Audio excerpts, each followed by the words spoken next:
Қайырлы күн, достар. Бүгін сіздермен тағы да Тарих мектебі каналы.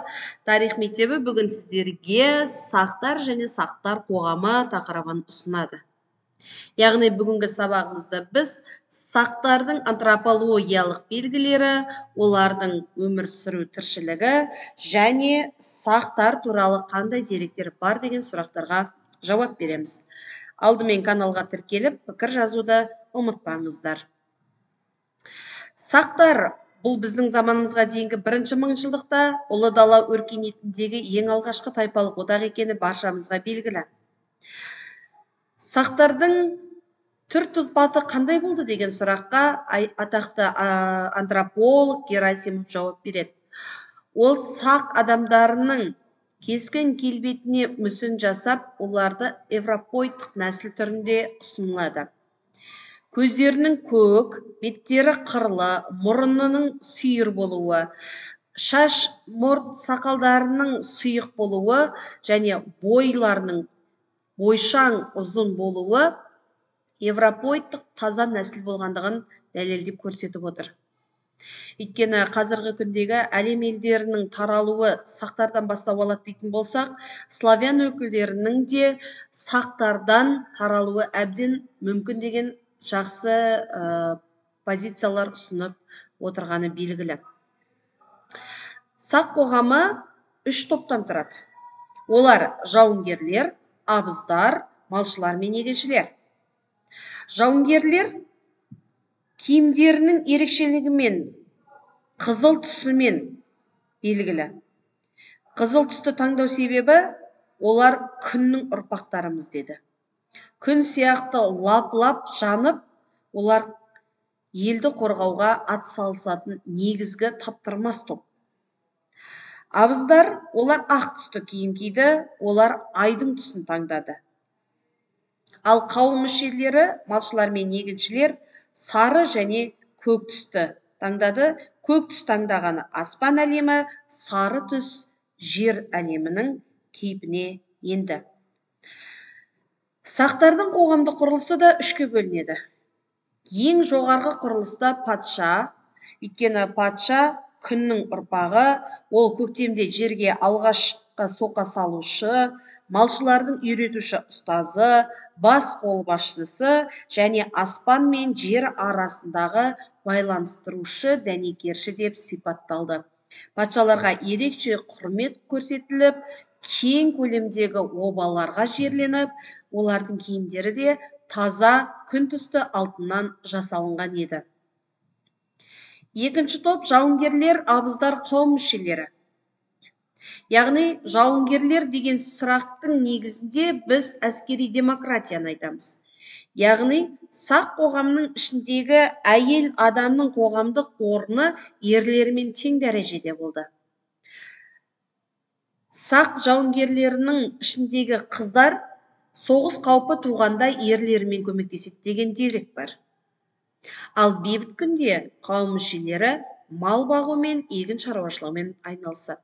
Бірақ екеуін салыстырмалы түрде қарайтын болсақ, малшылардың қатары басымырақ болды. Әскери демократия болғандықтан сақтар кез келген мәселесін халық жиналысына салып талқылап отырды.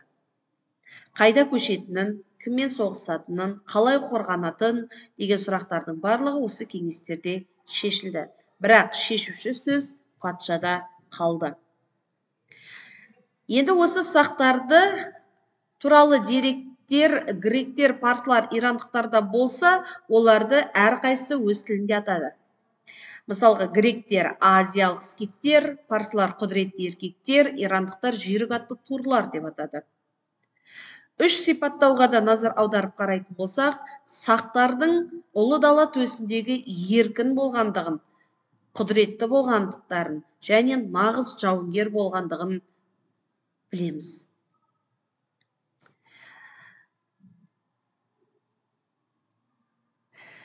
Сақтар Қара теңізден сонау Мургаб өзені, Жетісу алаңына дейінгі жерлерді еркін мекендеген, кең даланың төсінде емін еркін жайлаған және жауынгерліктермен ерекшеленеді.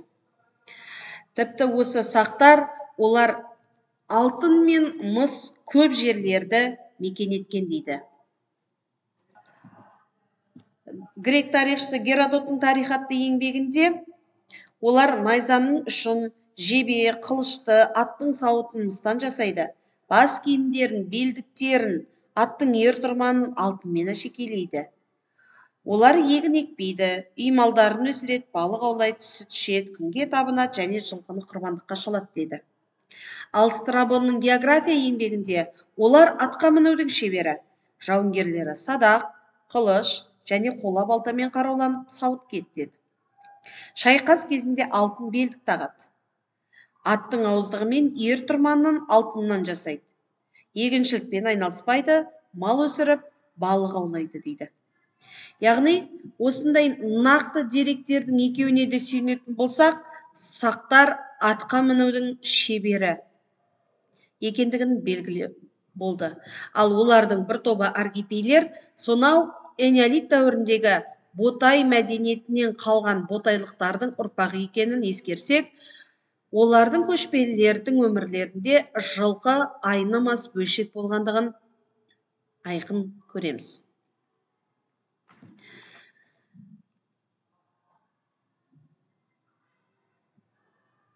Сақ қоғамындағы адамдар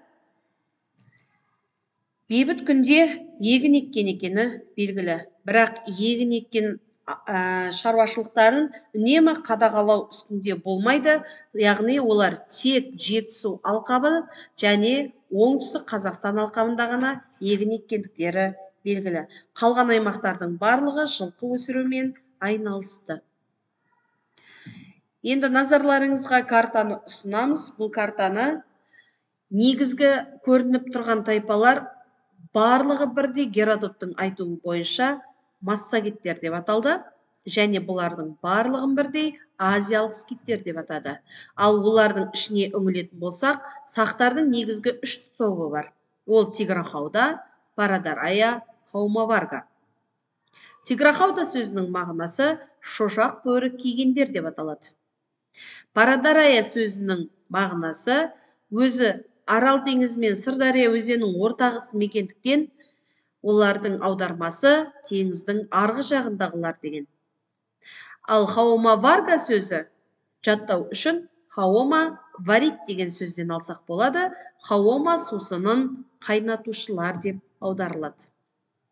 Ал қалған Аргипей, Аримасп, Исседон, Сармат, Дай, Каспий тайпалары осы сақ тайпаларының туыстас тайпалары деп есептелінеді.